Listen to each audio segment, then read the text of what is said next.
I'm Kathy Johnson, legislative analyst for the Access Board. Today, Lisa Cadero and I will be showing you problems of accessibility that those of us with disabilities encounter in our everyday lives. Lisa will narrate the film because she's a writer and probably more adept at this than I am. I hope you learn some problems that we encounter and that it will help you do your job better. Kathy and I traveled along 3 typical blocks near a suburban transit station. You can find conditions like these anywhere. Narrow sidewalks right at the street edge, steep running slopes with no landings or resting places, cross slopes that affect your balance as you're going across a curb ramp, and walking surfaces that are rough, unstable, or slippery when wet. You'll see, as we show the film footage of our day's work, how important surface conditions are to those of us who walk with crutches, walkers, or canes. And it's not much different for pedestrians with gait impairments who don't use walking aids, or for people with limited stamina or range of motion. And the thing is, those of us who make the most demands of sidewalk and street crossings are often the people with the fewest transportation choices. We're more likely to be pedestrians and transit users than drivers. And you'll find us everywhere, on any stretch of sidewalk, crossing at any corner. We're not a special population found only in hospitals and nursing homes. We're part of the pedestrian cohort you're designing for. On this sidewalk, there's room to avoid the damaged area, but that's not always true, especially on older sidewalks where maintenance has been poor. Anything that can catch a dragging toe or foot is an accident waiting to happen. Watch Kathy's foot at this damaged brick sidewalk. And here I am, where a tree has pushed up the adjacent sidewalk, which already has a tough slope to contend with.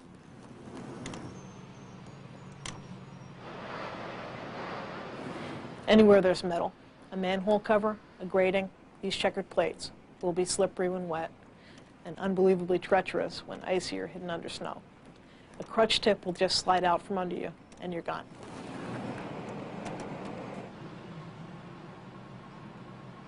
With this metro station.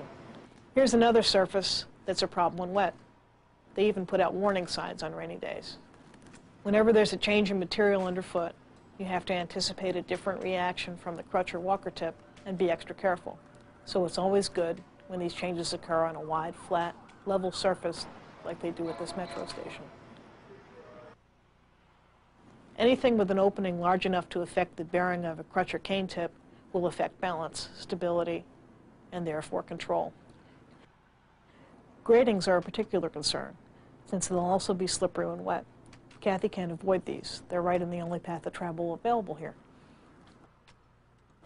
Sometimes you don't want to use a curb ramp. You want to pass by it along the sidewalk. If there's a landing at the top of a curb ramp, you've got a flat surface to travel on. But if a curb ramp is led into a narrow sidewalk like this one, you'll have to go over its flared sides to get across it. There's no way to avoid it, and that means there's not a place for all 4 legs of a walker to be touching the ground at the same time. Under conditions like these, walking with a walker may be more dangerous than going without it. A better solution in narrow sidewalks at the street edge is to ramp the sidewalk down to a level area and then back up again. If you give the level area a small cross slope, 2% is the usual standard, it will drain to the street. This is a much more manageable design. Here's another severe cross slope on a sidewalk. And while Kathy might ordinarily use her scooter for this trip, this is a situation where the scooter might be more dangerous. This route probably isn't even traversable by scooter without risking tipping over sideways. Although it's not much easier on foot. If you took a tumble here, it would be tough to recover. In reality, this is a good place to cross to the sidewalk on the other side of the street, assuming there is one, and that it will be more usable. When I'm using my wheelchair, or Kathy's on her scooter, we'll travel faster than the standard pedestrian design speed of 4 feet per second. But on foot, it takes longer. I usually wait in the median for a second cycle to complete a crossing. Few drivers wait patiently after the light is changed. and there's rarely enough time allotted for a comfortable crossing of even 2 lanes at busy intersections. This descent takes a lot of concentration. As I come down the sidewalk, you can see clearly why an accessible route needs to be at least 36 inches wide. In fact, if you measured my stance from crutch tip to crutch tip here, I'll bet it would be more like 42 inches. Extra width is necessary when maneuvering around corners or in confined areas. At the bottom, where I'd like to see a level area that would make turning easier, the sidewalk narrows, and a short retaining wall adds another complication. I'm trying to keep well away from the drop-off at the curb on my other side. There's a greater risk of compromised control when you're going down a slope than when you're going up.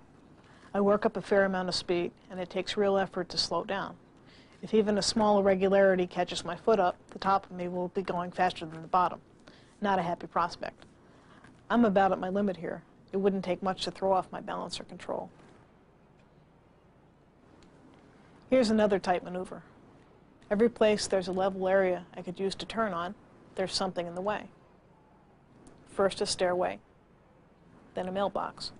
Both of these could have been located somewhere else if somebody had understood the geometrics of being a pedestrian with a disability. Like it is for pedestrians who use wheelchairs, it's much more challenging for me to turn while going up or down. I feel much more confident about my footing if I can do my maneuvering on a relatively level surface. This pedestrian route was not designed with me in mind, but you already saw the other side of the street, and it's no better. This one's uphill with some bad cross slopes, especially at the curb ramps. I take a wide stance to make this climb. With all this traffic at my elbow, maintaining momentum, balance, and control are critically important. Both Kathy and I use powered mobility aids sometimes and in some places. It's nice to have an option when where we're going isn't accessible. But even when it is accessible, it's often less tedious to walk than to ride. I hope you found this video interesting and informative. Please remember that the Access Board provides free technical assistance Monday through Friday from 10 to 5 Eastern Standard Time. Thank you and have a good day. Here are numbers to call for technical assistance from the Access Board. The toll-free number for voice is 1-800-872-2253. The toll-free TTY number is 800-993-2822. The local number for voice is 202-272-0080. The local number for fax 202-272-0081. And the local TTY number is 202-272-0082. Visit the Access Board website at www.access-board.gov. You can write the Access Board at the Access Board, 1331 F Street Northwest, Suite 1000, Washington, D.C. 20004-1111.